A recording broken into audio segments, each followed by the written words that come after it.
우리 석관중앙교회는 그냥 저에게는 남다른 교회가 아니고 굉장히 하나님의 섭리가 함께하는 교회입니다. 코로나 그 기간 동안에 하나님이 이제 여러 가지 어려움들이 있었지만은 저희 자녀가 셋입니다. 저희 큰 아들, 둘째 아들, 이제 셋째 딸이 있는데요. 코로나 기간 동안에 하나님이 은혜 주셔서 다 출가를 하게 하셨습니다. 그래서 큰 아이는 이제 태국에서 코로나가 막 터졌을 때 결혼을 했고요. 둘째는 그해 결혼을 했는데 둘째와 이제 셋째 딸은 이 석관중앙교회에서 열심히 청년 사역하다가 좋은 배우자 만나서 가정을 이루게 돼서 너무너무 기쁘고 감사를 하나님께 드렸습니다. 오늘 저는 여러분들에게 제가 사역하고 있는 어떤 사역을 소개하기보다는 하나님 말씀을 좀 집중해서 증거하려고 합니다. 오늘 읽은 말씀은 아마 신앙생활 하신 분들은 여러 번 들어서 그 내용이 무슨 내용인지를 이미 다 알고 있을 것입니다. 아마 우리가 농사 짓는 시각으로 보면은 사실 예수님이 말씀하신 이 비유, 하나님 나라를 이제 씨 뿌린 자의 비유로 말씀하셨는데요. 좀 어떻게 농사를 짓는데 예수님께서 좀 방법을 잘 모르실까 하는 생각을 갖고 있을 수 있습니다. 왜냐하면 이 농부가 여러분 농사를 짓기 위해서 이제 수확을 거두기 위해서 씨를 길가에 뿌리는 농부가 있겠습니까? 아무도 없을 거예요. 돌밭에 뿌리는 농부도 없을 것이고 또 가시덤 뿔에 뿌리는 씨를 뿌리는 농부는 없을 것입니다. 그러나 이제 그 예수님 당시 이스라엘 팔레스타인 그 농사법으로 이제 우리가 이해한다면 사실 그 농사 짓는 게 이제 들판이나 산지 같은 그런 곳에 이제 씨를 뿌리게 되는데 그 나라 기후 조건이 이제 자료를 찾아보면 4월에서 10월까지 이제 건기입니다. 땅이 말라서 아주 개간할 수가 없는 거죠. 그런 반면에 이제 11월 달부터 본격적으로 이제 우기가 시작이 되는데 비가 오면서 이제 농사를 짓는 사람들은 이제 준비를 하겠죠. 파종을 하기 위해서. 그래서 이 비가 내리면서 이제 아주 많이 내리다 보면은 그 어떤 강물을 이룰 정도로 비가 많이 오기 때문에 농구가 어떤 우리처럼 땅을 개간해 가지고 씨를 뿌릴 수가 없는 겁니다. 그래서 그 당시 농사법은 씨를 먼저 막 뿌리면 그리고 나서 이제 땅을 갈아엎든지 또 그렇지 못하든지 해서 농사를 지으면 그 씨가 그 사람들이 밟고 다니는 길가에 떨어질 수도 있고 그 씨가 또 돌밭에 떨어질 수 있고 그 다음에 가시덤불에 떨어질 수 있다는 것입니다. 반면에 좋은 땅에 떨어져서 수확을 거두기도 합니다. 여러분 천국이 어떻게 임하는가? 예수님께서 천국이 임하는 것에 대해서 씨 뿌린 자의 비유를 말씀하셨는데 천국은 씨를 뿌리는 자가 씨를 뿌림으로 임한다 하는 것입니다. 그래서 씨를 뿌리는 자는 예수님입니다. 예수님이 복음이시죠. 그분이 하나님의 아들 예수 그리스도 복음이신 그분이 하나님의 말씀으로 씨를 뿌립니다. 그래서 11절에 보면 이 비유는 이러하니라 씨는 하나님의 말씀이요 그렇게 말씀하고 있습니다. 그러니까 예수님께서 말씀으로 사람들의 마음밭에 천국이 임하도록 말씀으로 씨를 뿌리고 있는데 많은 군중들 가운데 떨어지는 그 씨가 때로는 더러운 길가에 떨어지고 바위 위에 떨어지고 가시덤불에 떨어지는 또 더러는 좋은 땅에 떨어지는 그 씨앗이 된다는 겁니다. 그래서 여기서 중요한 것은 씨가 아무리 좋아도 예수님의 말씀이 능력 있고 권세가 있고 힘이 있어도 그 하나님의 말씀을 주님의 말씀을 받아들이는 사람들의 마음의 상태가 어떠냐에 따라서 그 반응에 따라서 열매를 맺을 수 있는 하나님의 나라가 임하는 사람이 있고 하나님의 나라가 임하지 못하는 그런 결과를 가져온다는 겁니다. 그래서 예수님께서 이 비유의 뜻을 어떻게 해석해 주셨느냐 하면 먼저 그 길가에 떨어진 씨를 이렇게 해석합니다. 12절에 길가에 있다는 것은 말씀을 들은 자이니 이에 마귀가 가서 그들이 믿어 구원을 얻지 못하게 하려고 말씀을 그 마음에서 빼앗는 것이라고 그랬습니다. 여기서 마귀가 하는 일이 뭐냐면 복음을 하나의 그 복음이 하나님의 말씀이 떨어지는 것을 방해하는 거죠. 그 이유는 하나님의 말씀이 떨어져서 그 말씀이 그 마음속에 임할 때 그 말씀을 통한 하나님의 구원의 역사, 하나님의 나라가 임하는데 그것을 방해하는 겁니다. 그래서 마치 아주 단단한 마음을 가진 그들에게 이 마귀가 하나님 말씀을 빼앗는다 이렇게 말씀하고 있습니다. 아마 그 당시 이런 유형의 상태들은 뭐 종교 지도자들, 서기관이나 제사장들, 바리새인이라고 생각할 수 있겠습니다. 또 하나는 여기 바위 위에 떨어진 씨는 이렇게 말합니다. 바위 위에 있다는 것은 말씀을 들을 때 기쁨으로 받으나 뿌리가 없어 잠깐 믿다가 시련을 당할 때 배반하는 자라고 그랬습니다. 그러니까 예수를 믿는다고 우리가 이 세상에서 모든 것이 다 잘되고 형통한 것이 아니라는 것입니다. 그러니까 세상의 환난이나 어떤 핍박이 오면 이 말씀의 뿌리를 내리지 못해서 이 큰 어떤 바위가 돌이 방해를 하기 때문에 더 이상 뿌리를 내리지 못하고 이런 사람은 예수를 떠나는 사람, 배반한 사람이라 그렇게 말씀하고 있습니다. 그 다음에 세 번째 떨어진 씨는 가시떨기에 떨어졌다는 것은 말씀을 들은 자이나 지내는 중 이생의 염려와 재물과 향락의 기운에 맡겨 온전히 결실하지 못하는 자라. 가시의 떨기에 떨어진 씨는 뿌리는 내리는데 올라오다가 이제 죽는다는 것입니다. 그래서 이것은 어떤 재물의 욕심, 세상의 염려, 어떤 세상에서 어떤 쾌락을 통해서 이 하나님의 말씀을 믿지 못하고 열매를 맺지 못하는 사람이라고 하는 것입니다. 그 다음에 이제 좋은 땅에 떨어진 씨를 이제 15절에서 좋은 땅에 있다는 것은 착하고 좋은 마음으로 말씀을 듣고 지켜 인내로 결실한 자니라. 이 말씀은 이제 우리가 다 알고 있는 내용이죠. 여러분 이제 여러분의 마음속에 한번 그려보세요. 이 길가와 같이 단단한 마음을 가진 사람은 누굴까?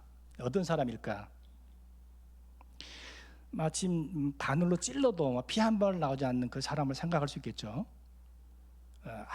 아무리 말을 하지 않아도 이 말의 어떤 시가 먹히지 않는다 그러잖아요. 너무나 마음이 단단해서 뭐 고집도 세고 자기 주장도 강하고 또 어떤 생각을 할 수 있겠습니까? 마치 뭐 조폭 영화에 우리가 보면은 사채업자가 아주 이 돈을 받아내기 위해서 인정사정 봐주지 않는 아주 강포한 마음, 그런 사람이 이 우리 마음속에 그려질 수 있죠. 사랑 여러분, 이런 사람은 그러면 하나님 나라가 임할 수 없는 건가요? 이런 사람들에게는 하나님의 나라, 천국이 임할 수 없는 것입니까? 그렇게 마음이 단단해서? 그건 아니죠. 여러분, 사도 바울이 예수 믿기 전에, 주님을 만나기 전에 사도 바울이 그 종교적인 열심이 너무 강했던 사람입니다. 자기 주장, 신념이 강했습니다. 그래서 예수 믿는, 복음을 믿는 사람들이 잘못됐다 생각해서 그 성경이 뭐라고 표현하는가 하면 사도 바울은 살기가 등등하였다 그랬습니다. 그런 사도 바울이 다메섹에서 주님을 만난 다음에 그는 위대한 사도로서 하나님 앞에 쓰임받았다는 사실입니다. 여러분, 돌밭 같은 마음, 그런 사람의 유형은 어떤 사람일까요? 어려서 뭐 부모로부터, 아버지, 어머니로부터, 형제로부터 상처받아서 이 마음속에 이 큰 돌덩이를 안고 이 상처를 안고 살아가는 사람을 의미할까요? 그래서 뭔가 좀 어려움을 당하고 시험을 당하면 삐지고 그래서 주님을 떠나는 사람일까요? 이런 사람은 하나님의 나라가 임할 수 없는 것입니까? 아니죠. 또 여기 세 번째 이 가시떨기에 떨어진 그 사람의 마음은 어떨까요?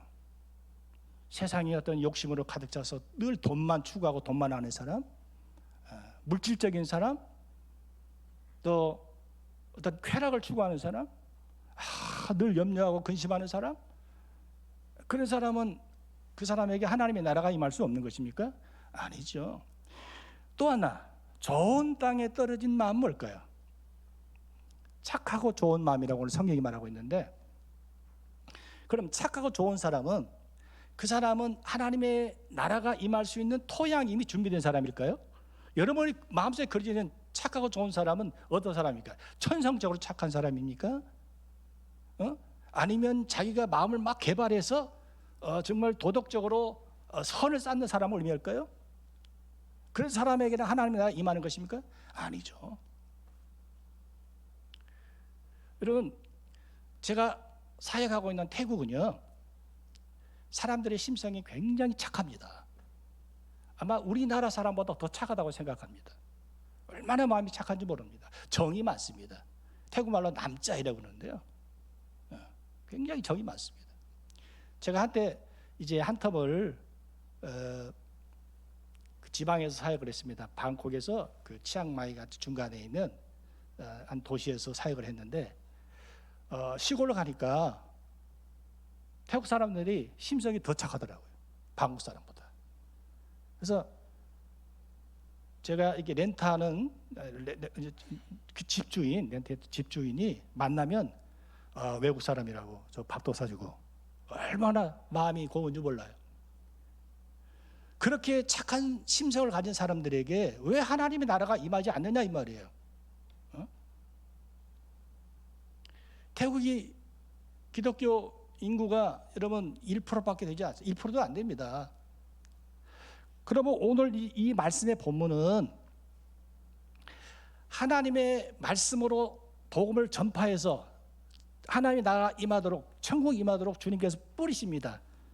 이것은 하나님의 말씀을 받아들이는 사람들의 반응에 따라서 두 가지로 날 수 있겠죠. 열매를 맺는 사람, 열매를 맺지 못하는 사람, 하나님의 나라가 임하는 사람, 임하지 못하는 사람으로 나눌 수가 있는 것입니다.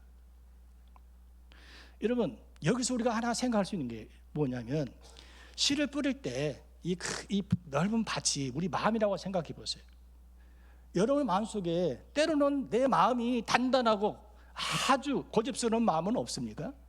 한쪽에 내 마음에 어떤 돌덩이 같은 그런 마음을 갖고 있을 수도 있고요. 때로는 내가 어떤 세상적인 것을 추구하는 그런 마음도 갈 수 있고요. 물질적인 사람일 수도 있고요. 그럼에도 불구하고 내가 하나님의 말씀을 통해서, 하나님의 말씀을 내가 믿음으로 말미암아 예수 그리스도를 나의 구주로 믿는 그 믿음을 통해서 하나님의 나라가 임했다고 하는 것은, 이것은 무엇으로 설명할 수 있겠습니까? 우리 마음이 천성적으로 착해서요? 절대 그런 게 아니죠. 여러분, 그 해답이 어디 있는가 하면,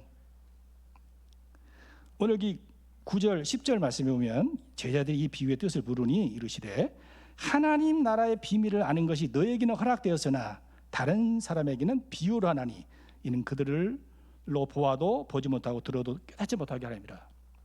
자, 여기 예수님께서 하신 말씀이 이거예요. 하나님 나라의 비밀을 깨닫는 너희, 하나님 나라의 비밀을 깨닫지 못하는 그들. 여기서 너희는 누굽니까? 제자들이죠. 또 너희는 마가복음에 보면 예수님의 말씀을 듣고 예수님을 따르는 자들을 포함해서 너희라고 말했습니다.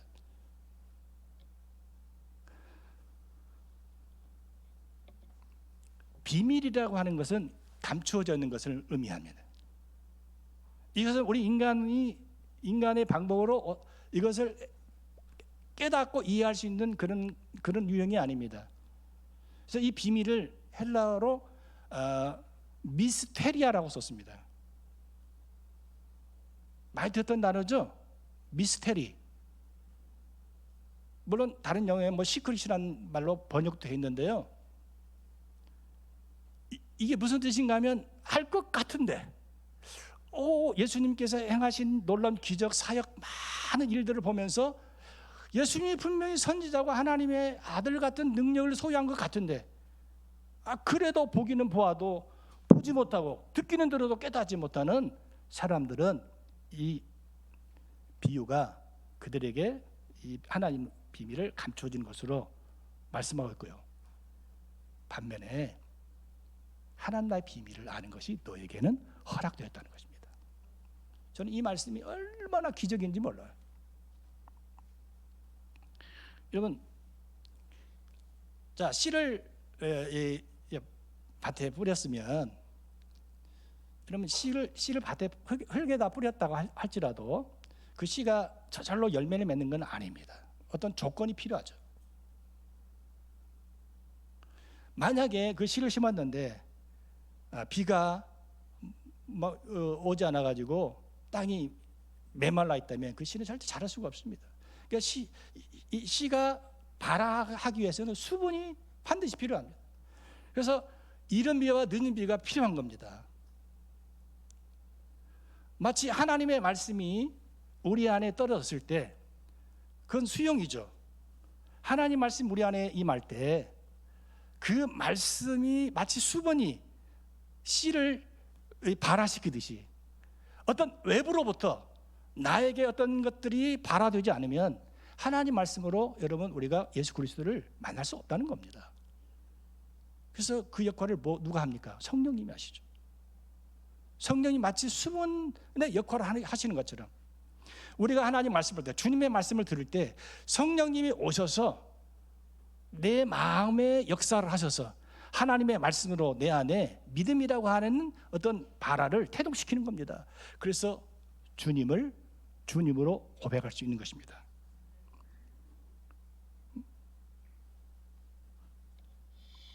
그래서 요한복음 3장 5절에 예수님께서 니고데모에게 하신 말씀입니다. 내가 진실로 내게 이르노니 사람이 물과 성령으로 거듭나지 않으면 하나님 나라에 들어갈 수 없느니라.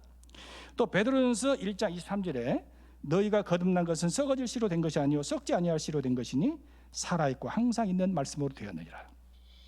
누구든지 성령 역사가 아니면 진리요 생명이신 하나님의 말씀을 받아들일 수가 없습니다. 누구든지 주의 이름을 부르는 자는 구원을 얻으리라. 또한 성령 역사가 아니면 누구도 예수를 신할 수 없다고 말씀하고 있습니다. 그러므로 착하고 좋은 마음으로 말씀을 듣는 자가 누구냐? 하나님의 비밀이 허락된, 하나님의 비밀을 아는 것이 허락된 사람, 그 사람은 누굽니까? 로마서 10장 17절에 믿음은 들음에서 나며 들음은 그리스도의 말씀으로 말미암는다고 할 때 하나님의 말씀을 들을 때 내 안에 믿음이 생겨서 성령의 역사로 말미암아 하나님의 비밀을 아는 그 비밀이 뭡니까? 예수 그리스도가 복음이고 하나님의 나라를 가져오신 하나님의 아들 메시아이신 것을 우리에게 알게 그걸 깨닫게 해주시는 그 비밀을 우리가 깨닫고 예수 그리스도를 구주로 고백하는 믿음, 그 믿음이 바로 하나님의 역사 가운데 임하게 되는 것입니다. 사랑하는 여러분, 인간은 누구나 흑암 아래에 있는 존재예요. 우리 모두가 다 사망의 그늘 아래 있는 사람들이었습니다. 에베소 2장 1절에 허물과 죽었던 우리를 살리셨다고 말씀하고 있습니다. 여러분, 예수 그리스도는 흑암에 있는 자에게 비치고 사망의 그늘이 있는 자에게 구원자가 되십니다. 우리가 예수 그리스도를 믿고 구원받는 것은 여러분 기적입니다. 그건 당연한 게 아닙니다. 저는 이 말씀이 어떤 의미인지 너무너무 잘 알고 있어요. 이게 기적이라는 거예요. 여러분, 열매라는 것은 저절로 맺는 거예요. 예수 그리스도 안에 있으면 열매는 저절로 맺는 겁니다. 그러나 열매를 저절로 맺기 위해서 예수 그리스도 안에 우리가 거할 수 있는 것은 하나님의 기적입니다. 전 초등학교 3학년 때 이제 친구 따라 교회 다녔습니다. 부모님이 예수 믿는 그런 가정이 아니었습니다. 그 당시 여러분 성경학교 너무너무 재밌어가지고 교회를 다녔는데 제일 재밌던 게 동화입니다. 그 당시 무슨 미디어가 있습니까? 무슨 TV가 있습니까? 아무것도 없으니까 오직 유일하게 재밌는 놀이, 시각, 마치 말로 어떤 시청각적인 시각의 효과를 가져가지고 재밌는 그런 동화예요. 선생님이 동화를 얼마나 재밌게 하시는지. 그래서 동화를 하는데 아주 클라이막스에 딱 끊어가지고 그 다음 주에 또 오게 만들더라고요. 근데 이제 졸업하고 중학교 올라갔는데 선생님이 동화를 안 하네요. 교회 다니는 게 재미가 없죠. 그리고 제가 예수님 고등학교 2학년 때 영접하기 전까지 저는 하나님이 없다고 생각했습니다. 성경에 나와 있는 거 믿지 못했습니다. 그냥 하나였던, 저는 교회를 진짜 그랬습니다. 교회 다니는 게 그냥 착하게 살고 싶어서 교회 다녔습니다. 그러다 어느 날 하나님 말씀이 이렇게 들어오더라고요. 근데 희한해요. 믿어져요. 내가 믿어야지 하는 게 아니라 믿어지더라고요. 하나님이 살아계신다는 게 믿어지. 목사님 말씀하시는 그 성경 내용 모든 얘기가 다 믿어져요. 근데 그것이 너무너무 재밌고 기쁘고, 그래서 모든 것이 다 믿어지더라고요. 제가 믿고 싶어서 믿은 게 아니라, 여러분 다 저와 같은 이런 믿어지는 것 때문에 하나님의 은혜를 체험한 사람들이죠. 다 그렇습니다. 이 기적입니다. 이게. 여러분, 왜 우리가 선교해야 되느냐? 예수 그리스도 외에는 답이 없어요. 흑암의 그늘 안에 있는 백성들을 구원하는 구원자 예수 그리스도에는 없어요. 왜 교회가 많은 물질을 투자해서 믿지 않는 사람들에게 복음을 전하는 겁니까? 예수 그리스도 외에는 구원자가 없기 때문이었습니다. 사도행전 4장 12절에 다른 이로서는 구원을 얻을 수 없나니 천하인간에 구원을 얻을 만한 다른 이름을 우리에게 주신 일이 없다 그랬습니다.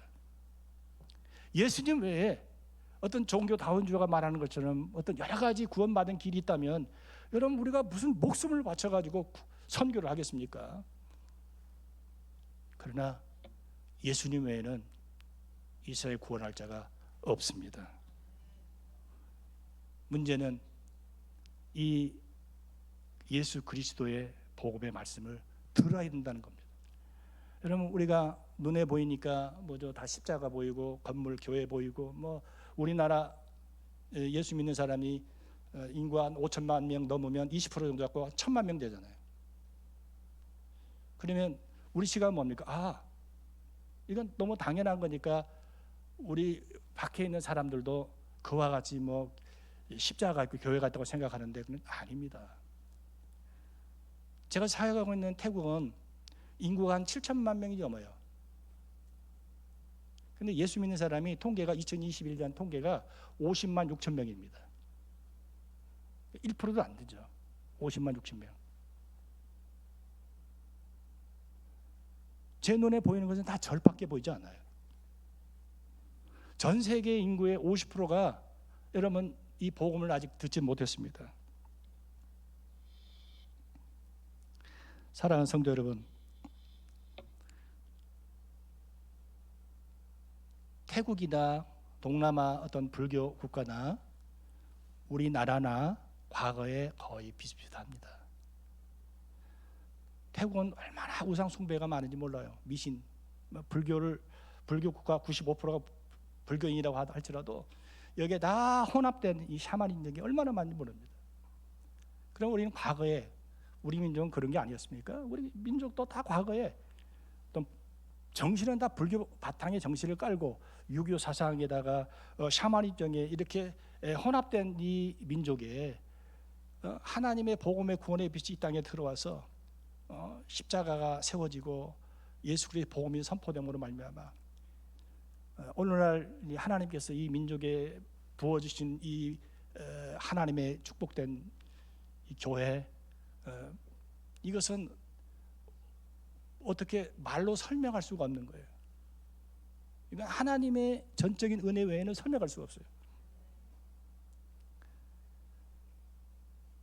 왜 하나님께서 그렇게 하셨을까? 하나님이 이 땅에 쏟아주신 이 민족을 쏟아준 이 민족을 통해서, 한국 교회를 통해서 하나님이 하시고자 하는 세계 선교에 대한 방향이, 하나님이 길을 이 땅에 세워주신다는 사실입니다. 그래서 제 생각은 그렇습니다. 만약에 한국 교회가 이 책임을 다하지 못한다면, 한국 교회는 또 같은 책임을 다하지 못한 만큼 한국 교회도 쇠퇴해지지 않을까 생각을 해봐요. 여러분, 지금 이 일반 선교 단체는요, 선교사로 헌신하는 사람들이 와서 이제 훈련을 받아야 되는데, 이 자원자가 없어가지고 훈련을 못하는 단체들이 너무너무 많습니다. 우리가 속해 있는 뭐 합동측, GMS만 해도 갈수록 훈련자가 적어집니다. 거기에 비례해서 한국 교회는 어떤가? 같이 이렇게 흘러간다는 생각을 느껴요.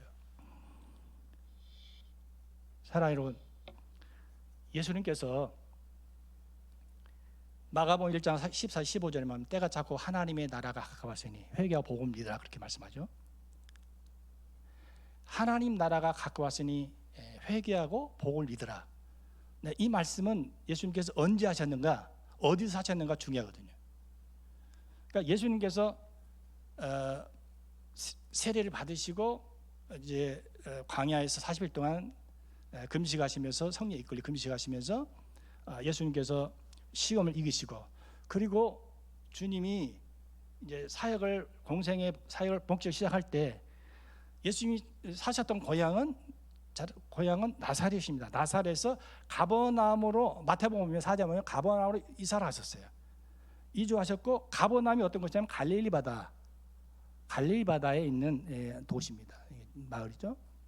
근데 마태복음 보면 이 가버나움에 이 납달리와 스불론과 납달리 경계선에 있는 곳. 그래서 마태복음은 뭐라고 표현했냐면 이방의 갈릴리에서 예수님이 복음을 선포하셨는데, 공생에 처음 등장하신 말씀이 때가 찼고 하나님의 나라가 가까웠으니 회개하고 복을 믿어라, 이 말씀을 선포하셨어요. 여러분, 대통령이 당선되면은 5년 동안 국정 운영을 이끌기 위해서 뭐 합니까? 국정연설을 할 때 가장 먼저 중요한 어떤 플랜을, 메시지를 선포하지 않습니까? 마치 예수님이 공생이 시작하시면서 앞으로 예수님이 사역을 할 때 예수님이 이 땅에 오신 목적이 뭐냐? 하나님의 나라가 가까웠으니 회개하고 복을 믿어라. 이것이 예수님이 사역하는, 예수님 모든 사역의 포커스가 여기 다 있는 것입니다. 근데 그걸 어디서 했느냐? 이스라엘의 가장 중심지인 청와대 같은 그런 곳이 예루살렘이 아니라 갈릴리에서 하셨는데, 그 갈릴리를 뭐라고 표현하냐? 이방의 갈릴리라고 했습니다. 갈릴리면 갈릴리지 이방의 갈릴리라고 말씀했을 거예요. 복음이라고 하는 게 유대인들만을 위한 복음이 아니라 주님이 선포하신, 그 자리에 선포하신 이 복음의 메시지는 흑암에 살고 있는 어둠의 모든 백성들, 그들이 구원받아야 할 하나님의 메시지를 선포하고 있다는 것입니다. 사랑하는 여러분, 오늘 우리는 이 사명을 지금 받고 있는 거죠. 우리가 꿈꾸고 교회가 바라고 소망하는 어떤 하나의 목표가 바로 하나님의 나라가 이 땅에 임하는 것입니다. 로마서 10장 13절에 누구든지 주의 이름을 부르는 자는 구원을 얻으리라 말씀했습니다. 그런데 14절에 그런즉 저희가 믿지 아니한 자를 어찌 부르리요? 듣지도 못한 일을 어찌 믿으리요? 전파하는 자가 없이 어찌 들으리요? 15절에서 보냄을 받지 아니었으면 어찌 전파하리요? 기록된 바 아름답도다 좋은 소식을 전한 자들의 발이 함과 같으니라. 결국 뭡니까?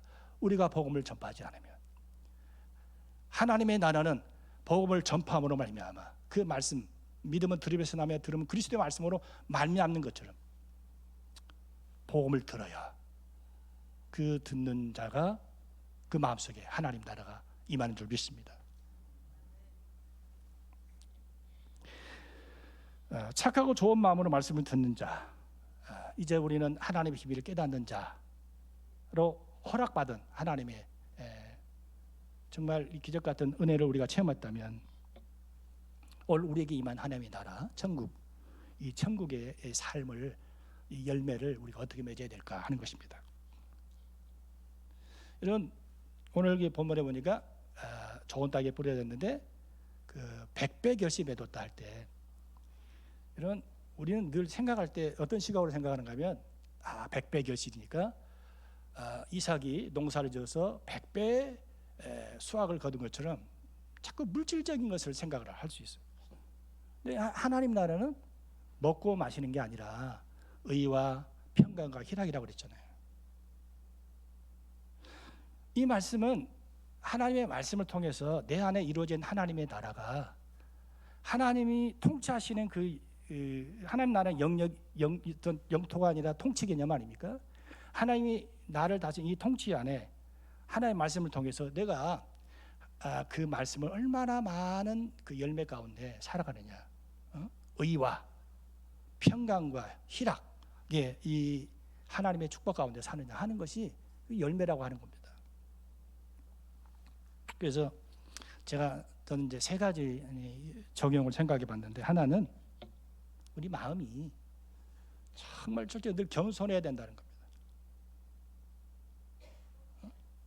흙이 이렇게 막 부서져서 낮아진 것처럼 우리 마음이 겸손할 때, 하나님의 말씀을 들을 때, 그 하나님의 말씀을 내 안에 천국이 이루어지는 거 아닙니까? 계속해서 그 삶이 이루어지는, 축복이 이루어지는데, 내 마음이 교만하다면 하나님 교만한 자를 물리친다고 했는데, 우리는 늘 겸손하게 하나님 앞에 말씀을 통해서 내 안에 천국의 그 어떤 삶을 누려야 된다는 거예요. 예수님께서 마태복음 5장 3절에 심령이 가난한 자는 복이 있나니 천국이 그들의 것이 그랬어요. 심령이 가난하다 할 때 이 가난이라는 말을 어떤 의미로 썼을까요? 그러면 가난이라는 말을 우리가 쓸 때는 어떤 상대적인 걸 생각할 수 있어요. 월급을 300만 원 받는 사람이 있고 100만 원 받는 사람이 있는데, 100만 원 받는 사람은 300만 원 받는 사람보다 가난하겠죠. 이런 이 가난이라는 것은 그런 의미가 아니에요. 가난이라는 말은 의존적인 거예요. 도움을 받을 수밖에 없는 사람. 결국 누굽니까? 거지를 말하는 거예요. 거지 중에서 상거지를 말하는 거예요. 제가 얼마 전에 우리 어떤 선배 목사님이 인문학으로 말하고 성경으로 답하다는 책을 주셔가지고 읽다 보니까 루터의 유언이 나오더라고요. 루터의 유언이 뭐라고 냈냐면, 그냥 우리는 거지입니다. 이제 죽을 때 사람들에게 이렇게 말합니다. 우리는 거지들입니다. 우리는 거지입니다. 그건 진리입니다. 이렇게 말했더라고요. 이 말씀이 생각나더라고요. 정말 철저하게 하나님의 의존적인 사람이다. 하나님의 은혜가 아니면 살 수 없는 그런 고백 아닌가.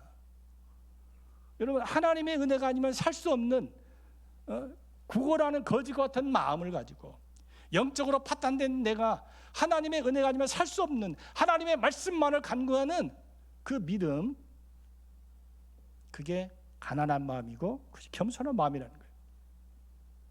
또 하나는 주님과 교제하는 사랑이겠죠. 여러분, 이제 나이가 이제 저도 60이 넘어서 옛날 그 연애하던 시절이 잘 생각이 안 나는데, 그 당시 뭐 전화밖에 없지만은 만나서 헤어지면 또 전화하고 계속해서 이렇게 교제하잖아요. 우리가 주님을 사랑한다 할 때 주님을 사랑한다는 게 뭘까? 그 주님께 가까이 하기 위해서 그분의 말씀을 듣는 거 아니겠습니까? 그리고 그분과 함께 교제하는 것이죠. 누가복음 10장 38절에 보면은 예수님께서 이제 죽음을 앞두고 예루살렘에 올라가시다가 베다니에 살고 있는 마르다와 마리아 집에 가셨어요. 베다니는 예루살렘에서 거리가 먼 것이 아닙니다. 그러니까 예루살렘 들어가기 전에 이제 너무 피곤하셔서 그런지 모르지만 마르다 집에 방문하셨는데, 마르다가 예수님을 보니까 너무 피곤해 보이셨어요. 예수님 정말 너무 피곤해, 너무 배가 고프신가 봐 해서 마르다는 이제 어떻게든지 예수님을 대접하려고 막 음식을 준비합니다. 한두 가지가 아닙니다. 속으로 그렇게 생각했을 거예요. 예수님 연락 좀 주고 오시지. 그랬다면 뭐 장만을 했을 텐데 하면서 막 그 최선을 다해서 음식을 준비하는데, 살짝 보니까 동생 마리아는 예수님 발 앞에 앉아가지고 예수님 말씀을 듣고 있는 거예요. 그러니까 마르다가 막 속에서 화가 났어요. 그래서 그 화를 마리아에게 퍼붓는 게 아니라 예수님께 말을 합니다. 예수님, 동생을 향해서 좀 언니 좀 도와주라 하라고 그렇게 예수님께 말을 합니다. 그때 감정이 어땠을까요? 뭐 예수님 동생 마리아에게 언니 좀 도와줘라 그렇게 말했을까요? 아닙니다. 막 이 분노의 감정이 쌓이는 거죠. 그때 예수님께 하신 말씀이 뭡니까? 마르다야, 내가 많은 것으로 이렇게 염려하느냐? 한 가지만 족하니 염려하지 말아라. 마리아는 지금 좋은 편을 택했으니 그것을 뺏기지 아니하라 그렇게 말씀했습니다. 제가 이 말씀을 묵상하다가요, 예수님 발 앞에 앉아 있는 마리아, 그래서 그림을 그려봤어요. 발 앞에 앉은 마리아, 예수님, 어떤 말씀이 오갔을까 하는 생각을 해봤어요.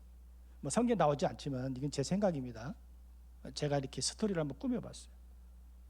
지금 예수님은 지금 예루살렘으로 들어가고 이제 들어가려고 지금 한 도중에 지금 오시지 않았습니까? 그러면 예수님이 일방적으로 마리아에게 말씀한 건 아닐 거라고 봅니다. 예수님이 말씀하시면 마리아도 이렇게 반응하고 또 질문도 하고 뭐 그렇게 교제가 이루어질 거라고 봅니다. 만약에 그런 가정하에서 마리아가 이런 질문을 던져주지 않았을까요? 예수님, 저 예루살렘 올라가면 정말 위험합니다. 지금 예루살렘의 소문이 아주 자자합니다. 예수님 지금 음모 죽이려고 음모를 꾸미고 있는 일들이 지금 벌어지고 있습니다. 예수님 뭐라고 하실까요? 나도 안다. 그러나 내가 예루살렘에 가는 것은 이거 아버지의 뜻이다. 내 사명이다. 그리고 예수님이 자신이 죽어야 된다는 사실을 마리아에게 이야기하지 않았을까요? 그때 마리아 표정이 어땠을까요? 굉장히 마음이 아프고 슬펐겠죠. 그런데 얼마 후에 예수님께서 한 집에 초청을 받아서 잔치를 벌일 때 마리아가 향유에 담은 옥합에다 향유를 담아 가지고 와서 예수님 꿇어 앉아서 예수님 발에 머리에 이게 향유를 붓고 눈물을 흘리면서 머리털로 예수님 발을 닦지 않습니까? 눈물로 흘리면서. 그때 마리아의 마음의 그 심정이 뭘까요? 왜 마리아는 그렇게 와서 향유를 부었을까요? 마리아는 만약에 예수님께서 하신 말씀을 들었다면, 예수님이 죽는 것에 대해서는 말씀을 들었다면 그런 생각을 했을 겁니다. 어쩌면 내가 예수님 만난 어떤 이것이 마지막이라고 생각했을 겁니다. 내가 주님께 드리는 최고의 헌신이 뭘까? 그건 가지고 있는 옥합을 들고 와서 거기에 향유를 예수님 앞에 뿌렸습니다. 그리고 눈물을 흘렸습니다. 그래서 예수님이 뭐라고 말합니까? 그걸 비난하는, 이걸 팔아서 가난한 자들에게 나눠주지라고 비난하는 자들에게 예수님 뭐라고 말합니까? 마리아가 지금 나의 죽음을 장사하고 있다고 그랬어요. 그리고 이 마리아가 행한 일을 계속해서 전하라고 말씀하고 있습니다. 사랑하는 여러분, 우리가 주님을 사랑한다는 게 뭘까? 그냥 단순히 그냥 우리가 사랑해요 한 게 아니라 그분의 말씀을 깊숙이 들어가는 거예요. 교제하는 거예요. 마치 우리가 늘 한 집에서 밥을 먹듯이 우리 주님과 주님의 말씀 속으로 들어갈 때 하나님의 말씀을 통해서 내 안에 이 놀라운 이 천국이 이루어질 줄 믿습니다.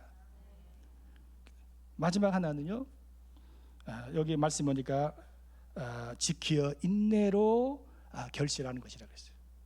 결국은 인내입니다. 우리 신앙의 모든 어떤 삶의 마지막 종지부는 인내입니다. 인내로 결실을 맺는 겁니다.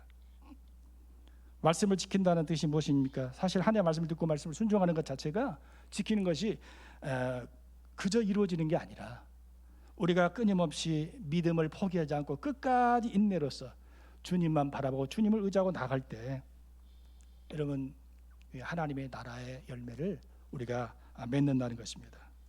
사랑하는 여러분, 오늘 이 씨 뿌린 자의 비유를 통해서 우리의 생각이 내 안에 이루어진 하나님의 나라가 이 말씀을 통해서 더 풍성해지기를 원합니다. 그래서 이 열매가 세상에서 주는 그 어떤 행복, 쾌락보다 하나님 주시는 평강과 누려지는 기쁨의 열매가 될 수 있기를 주님의 이름으로 간절히 축원합니다. 기도하겠습니다. 하나님 아버지, 은혜와 사랑을 감사합니다. 아버지 하나님, 우리가 하나님 나라의 비밀을 알 수 있도록 우리 주님이 성령님 허락해 주셔서 하나님 말씀으로 예수 그리스도를 나의 구주로 고백할 수 있고 또 그분을 섬기며 그분을 사랑하며 또 함께 할 수 있는 놀라운 축복을 주신 것을 감사합니다. 하나님의 나라는 우리 주님이 말씀을 전파함으로 말미암아 임하는 줄 믿습니다. 그 하나님의 나라가 오늘 내 안에 임하는 것, 하나님 이 사랑 다시 한번 우리가 기억하고 하나님 이 우리 안에서 이루어진 하나님의 나라의 삶의 아름다운 놀라운 성령의 역사가 날마다 함께 해주시고 또 우리만이 아니라 이 복음 전파가 믿지 않는 많은 영혼들에게 복음을 선포할 수 있는 놀라운 역사들이 일어나게 주님 축복해 주시옵소서. 예수님의 이름으로 기도하옵나이다. 아멘.